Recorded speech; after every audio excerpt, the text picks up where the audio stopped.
Hello guys, good morning.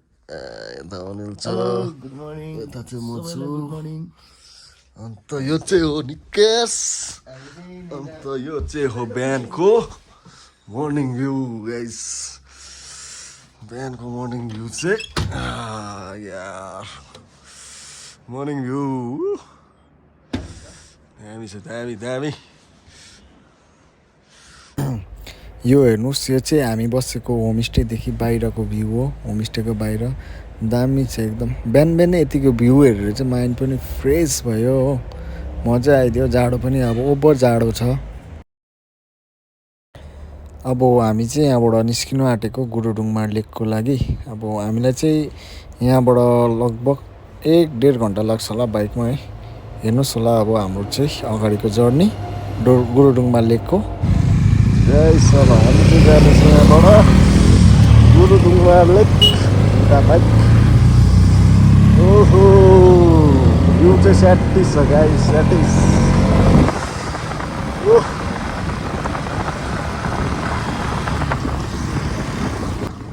हिजो off roading हिँडेर आज अब राम्रो बाटोमा हिँड्नु पाउँदाखेरि मजा आइदिइरहेको छ अगाडि अगाडि निकास छ यहाँनिर अनिल छ मेरो साथी पछि पछि म भिडियो बनाउँदै हिँड्दैछु यहाँ भ्यूहरू हेर्नुहोस् होला कस्तो छ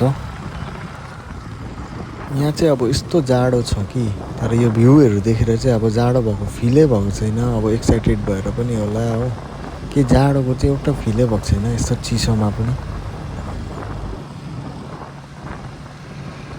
यहाँबाट चाहिँ अब हामी हाई अल्टिट्युडमा जाँदैछु अब जति माथि गयो त्यति अब रुखपातहरू कम्ती हुँदै जान्छ रुखपात त माथि छँदै छैन हो अब जति छ अलिअलि अब यो भुइँतिर घाँसहरू जस्तो के देख्नु हुँदैछ यति नै हो अब माथि त छैन पनि अब एकदम मैदान छ तपाईँहरूलाई चाहिँ जसलाई पनि सासको प्रब्लम छ गुरुडुङमा लेकतिर जाँदाखेरि चाहिँ अक्सिजन लिएर जानुहोस् हामीले चाहिँ अब कपुरहरू लिएर गएको छु किनकि साथीलाई अलिक प्रब्लम हुन्छ यहाँनिर चाहिँ चौरी गाईहरू भक्कु हुन्छ हो अब हाम्रो जस्तै गाईहरू हुँदैन यहाँ चाहिँ खालि चौरी गाई हुन्छ त्यही भएर हेर्नुहोस् होला यहाँनिर चौरी गाईहरू ड्याम्मै छ हेर्नुहोस् होला अब हामी चाहिँ यहाँनिर अलिकति फोटो लिन्छु हामी चाहिँ अब चेकपोस्टको तर्फ निक्लिएको यहाँबाट यो चाहिँ हो तपाईँहरूको लास्ट चेकपोस्ट गुरुडुङमा लेक जानुको लागि यहाँनिर चाहिँ पर्मिटहरू देखाएर चाहिँ जानुपर्छ हो अझै यहाँबाट चाहिँ 5 किलोमिटर जस्तो टाढो पर्छ लेक पुग्नुको लागि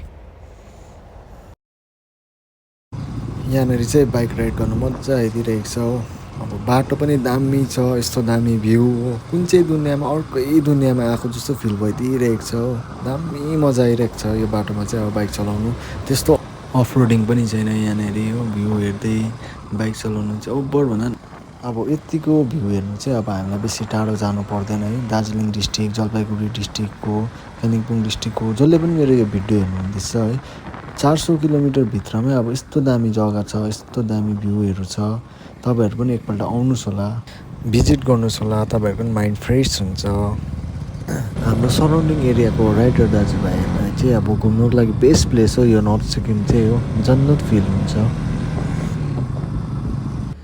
यो अगाडि अगाडि जाने चाहिँ मेरो साथी हो हेभी एक्साइटेड छ बिचरा फर्स्ट टाइम हो यसको अब यो जग्गामा त जो आए पनि अब हेभी एक्साइटेड नै हुन्छ म पनि फर्स्ट टाइम आउँदाखेरि हेभी एक्साइटेड भएको थिएँ हो दामी छ जग्गा तपाईँहरू पनि एकपल्ट आउनुहोस् होला भिजिट गर्नुहोस्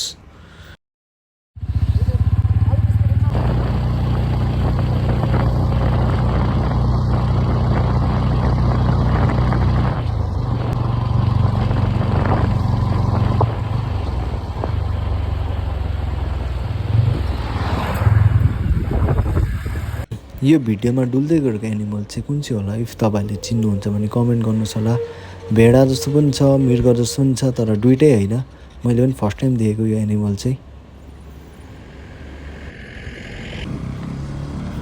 इफ तपाईँहरू पनि नर्थ सिक्किम भिजिट गर्नु चाहनुहुन्छ भने चाहिँ मार्च र अप्रिल चाहिँ बेस्ट टाइम हो बाइक राइडरहरूको लागि भिजिट गर्नु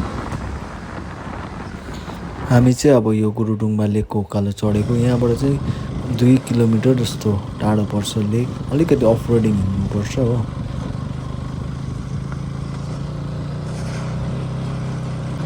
यो जग्गामा चाहिँ अब हेभी टुरिस्टहरू आउँछ राइडरहरू कति टाढो टाढोबाट कलकत्ताबाट हरियाणाबाट मुम्बई महाराष्ट्रहरूबाट चाहिँ अब बाइक लिएर आउँछ यस्तो जग्गामा चाहिँ फाइनली गाइस हामी चाहिँ आइपुग्यौँ कुटुटुङमा लेक।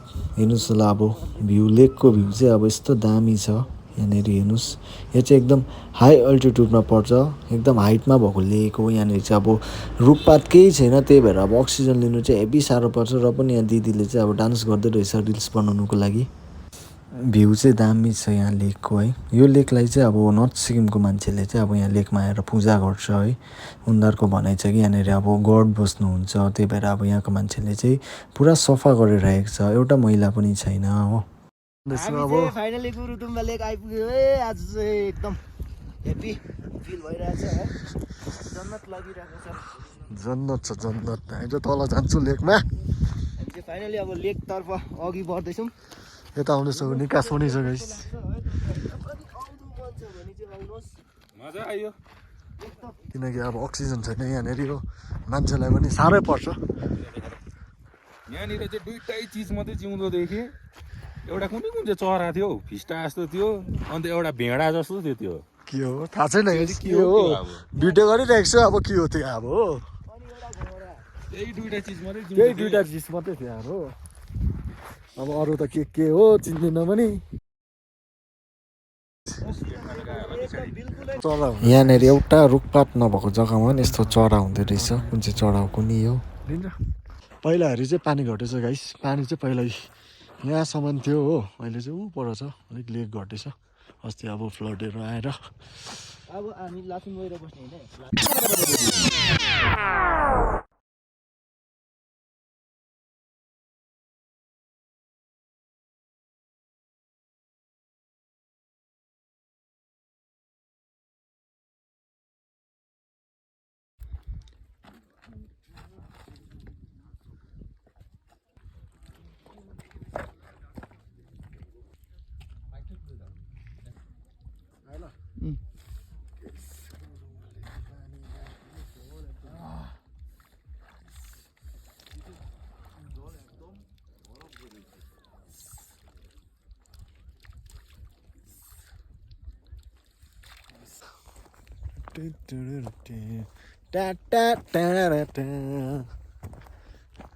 गाइस अब चाहिँ हामी फर्किँदैछौँ हो। अन्त अब चाहिँ हामी जान्छु लाचेन। आजको लागि यति नै, थ्याङ्क यू गाइस। हामी चाहिँ यहाँ बेसी बस्न सकिनँ किनकि साथीलाई अक्सिजनको कमी भएर। Thank you guys for watching this video. Like गर्नुहोस्, सब्सक्राइब गर्नुहोस्, सेयर गर्नुहोस्।